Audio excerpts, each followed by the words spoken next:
Assalamualaikum warahmatullahi wabarakatuh.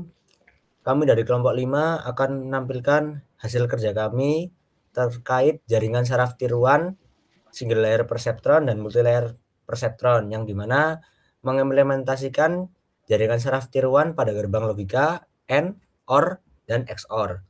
Sebelum itu izinkan kami perkenalkan anggota dari kelompok 5. Sebelumnya perkenalkan, nama saya Rafael Doni Ramadan dengan NPM 3 digit terakhir 112. Kemudian saya Fauzan Rahmatullah dengan NPM 3 digit terakhir 030. Saya Rashid Abdillah Ramdan dengan PM terakhir 091. Saya Julia Fatih dengan 3 digit NPM terakhir 218. Saya Aksan Bunindi dengan 3 NPM terakhir 221. Di sini kami akan membahas tentang CST dan dua buah model CST yaitu SLP dan juga MLP dalam dataset AND, OR, dan juga XOR. Jaringan saraf tiruan atau CST adalah metode kecerdasan buatan yang meniru mekanisme kerja sistem saraf biologis manusia dalam menerima, memproses, dan menghasilkan informasi. Untuk struktur dari CST tersebut dapat dilihat di gambar yang kanan itu terdapat satu layer input, kemudian ada hidden layer, dan juga satu layer output. Nah, proses training dari CST ini adalah menghitung kombinasi linear antara input, bobot, dan juga bias. Selanjutnya, single layer perseptron atau SLP. SLP di sini adalah arsitektur paling sederhana dalam CST yang terdiri dari satu lapisan input dan juga satu lapisan output tanpa adanya hidden layer. Prinsip dari SLP ini adalah membentuk keputusan atau decision boundary, yaitu berbentuk garis linear yang digunakan untuk memisahkan dua kelas data. Oleh karena itu, SLP hanya mampu menyelesaikan masalah yang bersifat linearly separable, yaitu data yang bisa dipisahkan menggunakan dua garis lurus yang disebut hyperplane. Untuk rumus persamaan output, fungsi aktivasi step, dan update bobot terdapat di kanan tersebut. Selanjutnya MLP.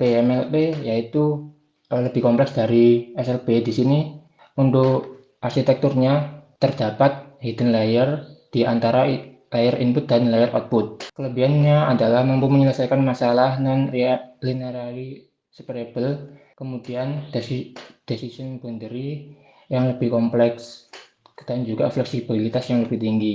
Dataset dari kami yaitu menggunakan gerbang logika AND, OR, dan XOR. Dataset bisa dilihat di gambar tersebut. Dataset yang digunakan adalah AND, OR, dan XOR. Sama next. Selanjutnya arsitektur dan parameter model SLP. Nah, di SLP ini terdapat dua buah input, dua buah bobot, dan juga bias yang dihitung untuk menghasilkan output Y. Di sini input adalah dilambangkan menjadi X1 dan X2, kemudian dikalikan dengan bobot masing-masing itu X1 dikali dengan bobot 1 yaitu W1, kemudian X2 dikali dengan W2, kemudian ditambah dengan bias, dan hasilnya adalah output Y. Selanjutnya arsitektur dan parameter model MLP. Nah, bedanya dari SLP yaitu di tengahnya ada hidden layer, kemudian untuk bobotnya ada bobot W11, W12, kemudian ada bobot W21, dan ada bobot W22. Kemudian masing-masing hidden layer memiliki bias. Setelah diproses di hidden layer ini, maka akan muncul yaitu V1 atau V2, itu adalah bobot dari hidden layer. Kemudian dihitung di output Y. Perhitungan manual AND dan OR dan XOR. Perhitungan manual kami, kelompok kami, di sini untuk AND di inisialisasi awal terlebih dahulu yaitu di bobot 1 nilainya minus 0,3, kemudian di bobot 2 nilainya 0,1, kemudian biasnya 0, learning rate 0,1. Nah, untuk di epoch pertama, X1 dikali dengan bobot 1, kemudian X2 dikali dengan bobot 2, ditambah dengan B, hasilnya adalah 0. Kemudian di fungsi aktivasi fnet yaitu 0 jika net kurang dari 0, kemudian 1 jika net lebih dari sama dengan 0. Karena netnya 0, berarti outputnya fnet yaitu 1, errornya minus 1.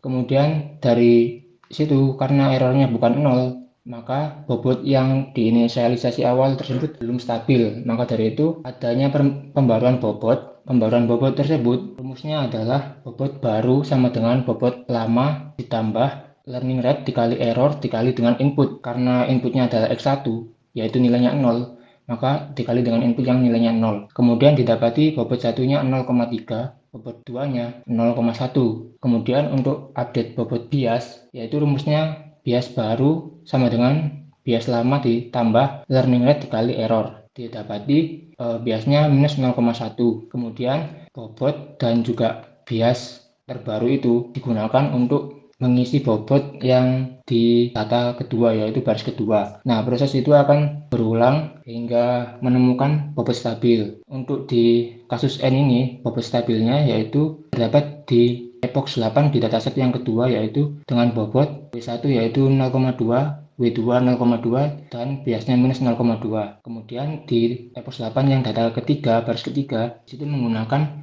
bobot dan bias yang telah stabil tersebut. Kemudian di baris keempat juga menggunakan yang sama, tidak didapati nilai error. Nah, karena selanjutnya tidak ada nilai error, maka bobot tersebut adalah bobot stabilnya. Jika dilanjutkan ke epoch 10, 11, 12, maka nilainya juga akan sama, tidak ada error karena bobot tersebut telah stabil. Nah, untuk di perhitungannya OR, di sini inisialisasi awalnya masih sama dengan yang tadi, yaitu di bobot 1 minus 0,3, di bobot 2 0,1, biasnya 0, learning rate-nya 0,1. Rumusnya juga masih sama karena masih sama-sama bisa dikerjakan menggunakan SLP. Rumusnya adalah data 1 dikali dengan bobot 1, kemudian ditambah data 2 dikali dengan bobot 2, kemudian ditambah bias seperti yang tadi. Kemudian jika error, maka bobot dan juga bias akan diperbarui menggunakan rumus B lama ditambah learning rate dikali dengan error. Begitu hingga mencapai bobot stabilnya di epoch 5. Nah, di situ udah stabil. Kemudian data yang kedua atau data baris kedua menggunakan data bobot dan bias yang stabil itu hingga epoch 6 udah konvergen di situ dan tidak diteruskan karena sudah tidak ada error. Selanjutnya, pada bagian MLP akan saya jelaskan pada XOR dengan inisialisasi awal yaitu hidden layer. Terdapat W11 dengan nilai -1, W12 dengan nilai 5, B1 dengan nilai 5, W21 dengan nilai 1, W22 dengan nilai -1, dan B2 dengan nilai 0. Dengan output layernya V1 dengan nilai -1, V2 dengan nilai 5, B3 dengan nilai 1 dengan learning rate 5. Lalu pada SLP bisa dilakukan beberapa epoch, yaitu pada epoch pertama setelah dihitung temukan melakukan update pada data ketiga, lalu akan diperbarui pada data keempat dan akan dilanjutkan pada epoch kedua. Pada epoch kedua akan ditemukan juga pembaruan bobot pada data kedua dan begitupun juga seterusnya hingga pada di SLP ini tidak ditemukan konvergen. Lalu pada skenario percobaan pertama yaitu SLP bobot acak dengan min 0,5 dan 0,5 dengan learning rate 0,1. Pada SLP khususnya pada N temukan konvergen di epoch kelima dengan data tersebut sudah dijelaskan pada inisialisasi awal. Lalu yang OR ditemukan konvergen di epoch keempat. Lalu dengan skenario percobaan selanjutnya pada MLP dan bobot acak random 0,5 sampai dengan 0,5 dengan learning rate 0,1. Pada skenario percobaan XOR yang step function dapat ditemukan dari epoch pertama hingga epoch 1000 masih tidak ditemukan konvergen atau belum konvergen sama sekali. Dengan metode berikutnya yaitu metode ReLU dapat dilakukan dengan dua hidden node. Pada epoch pertama ditemukan MSE dengan nilai 0,28, lalu dapat ditemukan konvergen, atau untuk ReLU juga sama, masih belum ditemukan konvergen. Pada metode ketiga yaitu metode sigmoid, ini ditemukan konvergen pada epoch ke 8975 dengan MSI kurang dari sama dengan 0,005. Lalu dengan skenario percobaan yang berikutnya yaitu SLP dan bobot acak min 1 sampai dengan 1 dengan learning rate 0,1. Untuk SLP yang N itu ditemukan konvergen pada epoch 17. Untuk yang OR ditemukan konvergen di epoch 18. Dengan skenario percobaan berikutnya yaitu dengan MLP dan bobot acak learning rate 0,1 pada metode step function masih sama. Untuk metode step function pada MLP tidak ditemukan konvergen. Selanjutnya yaitu skenario percobaan XOR yang sigmoid. Di sini ditemukan konvergen pada epoch 7532 dengan MSE kurang dari sama dengan 0,005. Lalu untuk skenario percobaan SLP bobot ditentukan dengan learning rate 0,05 itu W1 kita tentukan minus 0,03 dan W2 0,1 dengan biasnya 0. Nah, pada skenario percobaan N, konvergen ditemukan di epoch 9. Jadi di sini errornya sudah 0. Selanjutnya pada skenario percobaan OR juga sama ditemukan konvergen di epoch 9.